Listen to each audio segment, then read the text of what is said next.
Hello and welcome to another Warhammer 40k Imperial Guard list review. Today's list was sent in by Red Baron. This was sent to me as a message on YouTube. Don't forget guys, there's lots of different ways you can send me your list. You can send it to me either as a message on YouTube, leave it as a comment in a video, send it to me directly by email. My email address is oddworldinhabitant1293@gmail.com. Or you can send it to me as a private message on the forum Daka Daka, where my username is FatBoyNoSlim. But without further ado, let's have a look. So today's list was sent in by Red Baron, as I said. He said he's new to Imperial Guard, and this is an 1850 Imperial Guard Combined Arms Detachment. And having a look through, it looks like a single source. So that's great, nice and simple, pure guard. That's what we love. I don't mind a little bit of something, a few allies, but you guys know I'm a big fan of the guard codex standing on its own. But let's go through the list. So HQ, company command squad. This is off to a good start. With an astropath, okay. Chimera, and that's it. Okay. And what's your other HQ choice? Another company command squad with another astropath, with a regimental standard and a las cannon, but no chimera. Okay, interesting. And then you. So what would I? Before going on, let's have a look. What would I say about that? Well, the first company command squad hasn't got any heavy or special weapons, so you're not really taking advantage of the fact that they are ballistic skill 4, which is what you want to do. And if I'm going to be 100% honest with you, I'm not sure if 2 level 1 astropaths are enough. Let me explain why, because obviously you're new to guard, and you've probably heard me say that astropaths are a good upgrade in the guard list. That's true. Astropaths are a fantastic upgrade to take as essentially batteries for your other psychers, because they're only 25 points to get yourself the extra warp charge dice. On their own, they're not particularly effective because you're only going to have 2 warp charge dice from these two combined. And if you come across another tournament lists, it's not enough. If you're at a tournament, let me start again. If you're at a tournament and you come across someone who has no psychers, the fact that you've got 2 level 1s isn't going to make a big difference. So you're not really boosting your damage output there particularly. And if you come across someone who's got loads of psychic powers, your 2 level 1s aren't really going to help you all that much. So I don't know if it's worth having the 2 astropaths. I mean, essentially, I can't really see them doing a lot of damage. So I mean, I would potentially drop those, but it's not bad. They're not bad choices, but I don't think you're going to have enough psychic dice to really take advantage of that. I know you're probably just going to spam psychic shriek. That's fine. But I don't know if you've got enough warp charge dice to pull it off. I would, if you want to do lots of psychic shriek, have a look at the new Imperial Agents Codex, because you can buy in astropaths as independent characters, and then you might be able to get yourself a few more together, so you could have a few more warp charge dice. But I just don't think 2 warp charge dice on its own is enough. I've run several. I'm saying this from experience. I've run several lists at different points levels with just a couple of level 1 psychers here and there, and it doesn't really work, especially on Primaire psychers and to a lesser extent astropaths. My personal guide for if you're going psychic powers, you kind of want to have 4 or 5 warp charge dice as a minimum. That allows you to guarantee yourself to get off 1 psychic spell a turn, and means that you've got enough just psychic dice in general to play in the psychic game, psychic phase, both yours and your opponent's. But anyway, not going to get too hung up on the minor details. So I'm not a big fan of the first company command squad having no special or heavy weapons. I know the Chimera is probably meant to act as that, but I feel like you'd be best dropping the astropaths and giving them a heavy las cannon and a sniper. And I guess it's kind of interesting to have 1 company command squad in a vehicle and 1 company command squad out of a vehicle. If you have the spare points, I'd buy both Chimeras, just because you might as well, if you're going to protect your orders, you might as well protect all of them. But That's a niggling point. Next bit, 4 commissars, bare bones, 100 points, excellent. Each one's got a bolt gun for free. Perfect. No complaints there. You've made the right choice going for the bolt gun. If you're not going for a power weapon, you go for the bolt gun. Perfect. Troops. Platoon command squad, bare bones. Like it. 1 point for the bolt gun. Like it. Take advantage of the fact that your platoon commander has ballistic skill 4, which you know is always a good thing to take advantage of. Because no point, it's just good. It's a nice little cheap upgrade. The platoon, 4 times infantry squads combined, nice. 4 bolt guns, nice. 4 grenade launchers, nice.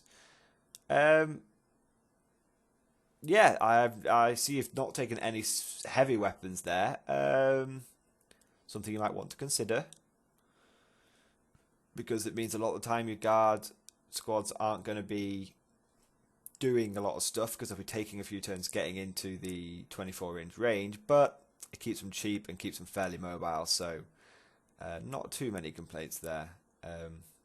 And the 4 bolt guns, yeah, this is the thing that I really quite like, actually, people putting bolt guns on sergeants. The only reason I don't do it is because I have a lot of metal Mordian figures, obviously, and it's a lot harder to model bolt guns on them.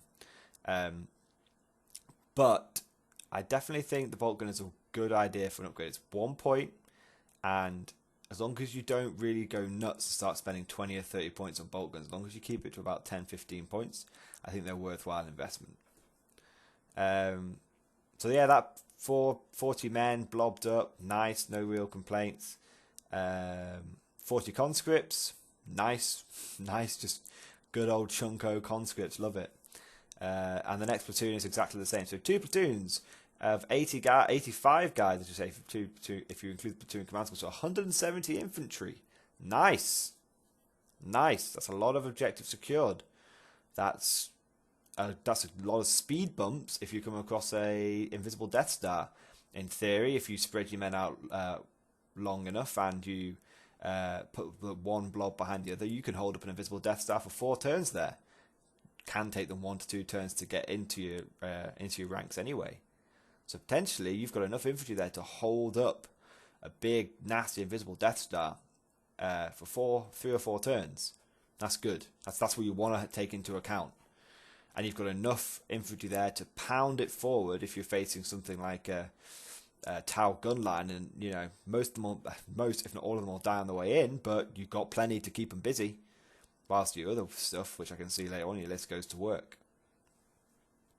Veterans in a Chimera, of course, with 3 times melter guns, no other upgrades. Yeah, it's not a bad unit. My only reservation is you've only got 1, and a single veteran squad on its own. Don't really feel like it's going to do very much. It can't really go off on a Highland charge on its own, and your opponent, because haven't got multiples of them, your opponent will see the 3 melter guns, shoot your Chimera away, and then you've got 10 foot slogging guys with melter guns. Because you've only got the 1, you see. If you had like 2 or 3 of them, it wouldn't be a problem, because you'd lose 1 or 2 on the way in, but the last one would get there and melter gun something to death. I don't know if it's not a bad choice, but I don't feel like taking 1 on its own is necessarily a great choice. Okay? I don't know why you've done it, because up until this point you're kind of low on anti-tank.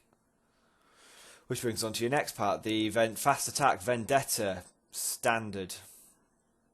Just, yeah, it's good. It's 3 twin link las cannons. It's all standard procedure. Nothing to really say about the Vendetta. It's pretty good. You definitely need it. You're low on anti-tank at the moment. And then heavy support, you've got Lemurus Eradicator, 120 points, plus a heavy stubber for 125 points. Okay. And then you've got a Lemurus Exterminator, which gives you 100 with plus heavy bolter sponsons, and then 2 wyverns. Okay. So let me just go and just straight out and say just be honest with you and say you haven't got enough anti-tank. Not by a long, long way. Not by a long, long, long way. You've essentially got 2 anti-tank units. 1 Vendetta, which isn't coming on the board until the minimum turn 2, and 1 squad of veterans, which will probably get shot to death before they make it. You've invested so many points, and a large chunk of your battle plan will be focused around your platoons. You should really consider giving them some heavy weapons. I mean, and the Eradicator, just before I forget, the Eradicator really wants more than just a heavy stubber. And the Eradicator cannon. You kind of want a pair of heavy bolters on there as well. Triple heavy bolter, heavy stubber, Eradicator cannon, boom. That's a dead Pathfinder squad a turn, guaranteed. So going through, what would I recommend? I would drop the 2 Astropaths, which gives you 50 points. I would use those 50 points to buy your first company command squad a las cannon and a sniper rifle, or yeah, just a las cannon, sniper rifle, and regimental standard, which leaves you with about 13 points left. I would then drop the veterans in Chimera because on their own they're not going to make a huge difference, and that gives you 155 plus 13, but let's just say just plus 10 for ease of it, because those last 3 points aren't really going to do anything. So 155, 165. You have 4 squads here. You've got 8 squads, I should say, 4 per platoon. I would give each one of them a missile launcher or las cannon. But I go for missile launcher because you've taken grenade launchers and there aren't quite enough points left over to give them or las cannon, plasma, or melter. So I'd go for 8 missile launchers, 1 on each squad. That costs you 120 points. That leaves you with, so you had 165. You spent 120 of it. So that leaves you with 40 points left over. 40 points. Bang on a bang on a heavy pair of heavy bolters, and you leave them as Eradicator. That leaves you 20 points left over. Go nuts. 20 points left over. Because, yeah, I can't really think... you could spend that on whatever you wanted, to be honest. You could spend that on whatever you wanted. You know, you could give your... you could give you a sergeant in each one of your squads some melter bombs, just to make sure that they don't get tied up in combat, because that's the only other criticism I have of your lift. So the first criticism is you're really lacking anti-tank. My other criticism after that would be you're lacking anti-tank. What was I going to say? It's completely gone out of my head. Yes. My other worry is that if something fairly basic gets into combat with one of your infantry squads, even something like a full tactical marine squad, you're going to take too long to cut through it.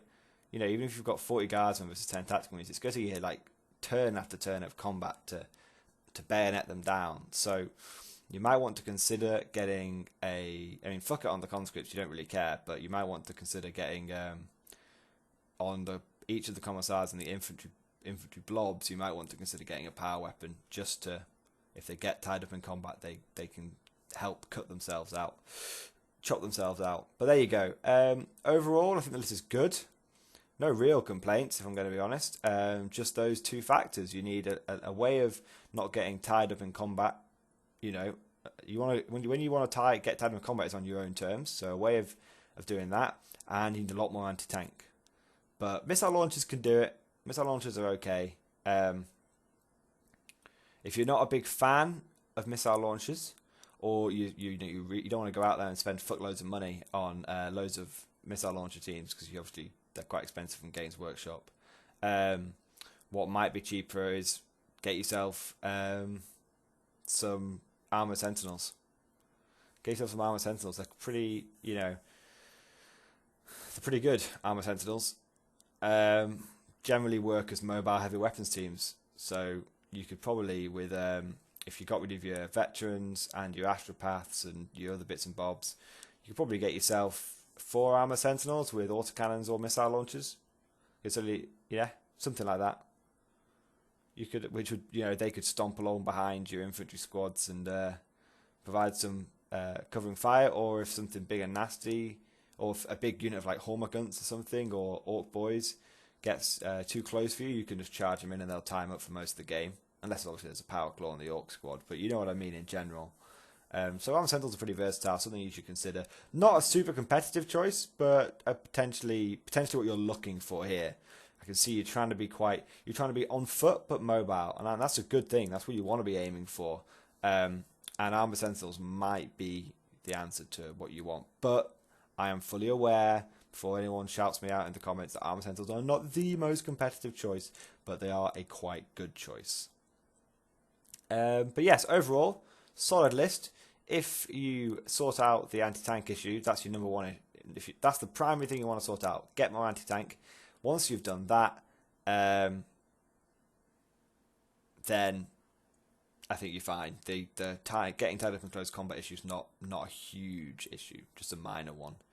But yeah, I hope that's it. I hope you've, Mr. Red Baron, that you have found this useful yourself, and anyone else who's new to the guard and looking at, an infantry heavy list. I hope you've also found this useful. So, as always, guys, feel free to send me in your lists. Of course, I'll try my best to do a video on every list that I get sent in. And, if you've got any comments or anything or questions, please put them in the comment section below. Thank you.